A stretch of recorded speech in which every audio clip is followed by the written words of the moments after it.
Quels sont les essentiels, vous qui nous avez suivis, à retenir? Avec quel message, finalement, on doit repartir pour continuer cette dynamique qui est en route déjà, mais qui s'est accentuée depuis ce week-end? Je crois que, en fait, le défi fantastique que vit l'enseignement catholique et donc les OGEC, c'est d'inventer une éducation au service des jeunes avec le Christ au centre. Et donc ça demande une audace incroyable.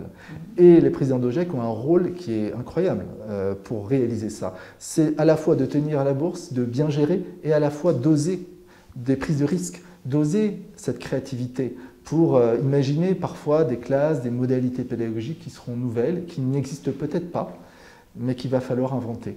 Voilà. Et il y a des superbes exemples que vous avez évoqués durant le congrès, que ce soit le campus de la transition par exemple, mais beaucoup d'autres. Et on voit qu'avec les témoignages sur la pollinisation, comment partager, comment oser la confiance, on voit qu'aujourd'hui, il y a des attentes majeures en termes de management, de leadership, qui est de ne plus être dans une logique purement verticale, un seul décide, tout doit être exécuté. On voit qu'on crée des communautés, finalement, avec une vraie co-responsabilité. Tout ça, ça implique en particulier un élément majeur, qui est d'une part de dire le management à lui seul ne suffit pas, la vision pastorale est majeure, est nécessaire. Et à l'inverse, la vision pastorale est très importante, mais elle ne se suffit pas. On a besoin d'une vraie compétence managériale. On a besoin des deux. Ça, c'est un élément. Et pour ça, le lien entre le chef d'établissement et le président d'OGEC est vraiment essentiel. Et donc, comment travailler cette relation de confiance? Chacun est dans sa compétence, dans sa responsabilité, chacun se respecte et à la fois chacun est engagé.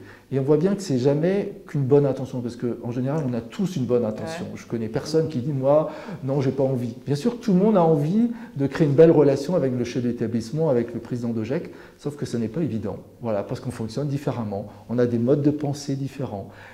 Donc, ça demande un vrai travail et ça demande du temps.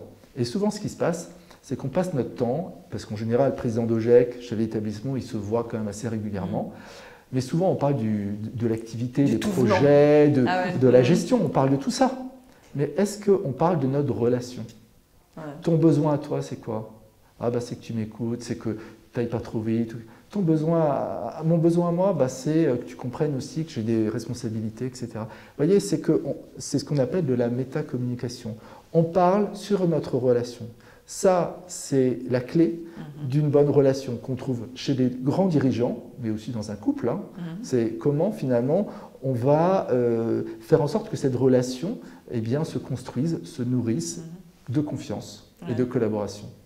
Alors, vous parliez d'un changement de paradigme, d'une nécessité, peut-être d'une urgence, et moi je l'entends comme étant un peu contradictoire avec tout ce que vous dites à côté, c'est-à-dire d'avoir le temps, de prendre le temps de la relation.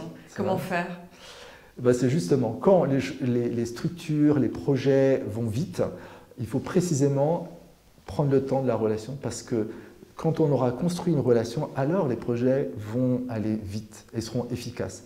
Mais si on veut aller trop vite en négligeant la qualité de la relation, alors il y aura des bugs, ça va prendre du temps parce qu'il y aura des blocages, des malentendus et il faudra faire des rétropédalages. Donc voilà, donc effectivement, plus on veut aller vite, plus il faut investir du temps dans la relation et en amont dans la vision partagée.